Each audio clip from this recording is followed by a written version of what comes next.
This channel does not promote any violent, harmful, or illegal activities. All content provided by this channel is meant for an educational purpose only. ওনারা বলছেন যে আমরা নাকি কাউকে ফেলে দিয়েছি। পুলিশ তো বলছে আপনারা ড্রিঙ্ক করে বাইক চালাচ্ছেন।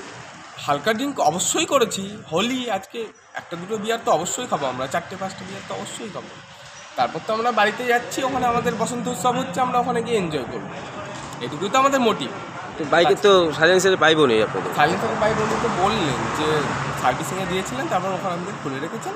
এবার ওনারা আজকে বাইক দিচ্ছিলেন না, তো আমরা কী করবো? বাইক তো আমাদের লাগবে, পায়ে হেঁটে তো আমরা বিদ্যানন্দপুর থেকে এখানে আসা সম্ভব না, না স্যার? 23 কিলোমিটার তো আমাদের পায়ে হেঁটে আসা সম্ভব না, তো আমাদের বাইকটা তো নিতেই হবে। বাইকে তো বেকার শব্দ হচ্ছে, শব্দ দূষণ হয় না, লিমিট হচ্ছে।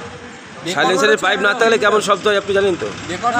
এটা তো ইঞ্জিনের সার্ভিস, এটা তো তাহলে কেটিএম কে আপনাদেরকে কিছু একটা করতে। প্লিজ গাড়ি ধরলো কেন? হ্যাঁ, ওনাদের বক্তব্য আপনারা কি নেশা করে গাড়ি চালাচ্ছেন? ভুল করে না, নেশা করেননি, লিমিটে আছে, লিমিটে আছেন। গাড়ি সাইলেন্সারের পাইপ কোথায়? বিকট শব্দ হচ্ছে তো। হইপুরা আগে দিয়ে খুলে দিয়েছে, তো বিকট শব্দ বলা গাড়ি নিয়ে খুলে দিয়েছে, সেটা আমি কি করতে পারি? কে খুলেছে?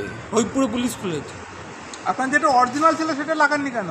অরিজিনালটাই খুলেছে। হ্যাঁ, অরিজিনালটা। তাহলে সাইলেন্সার ছাড়া আপনি বাইক চালাচ্ছেন?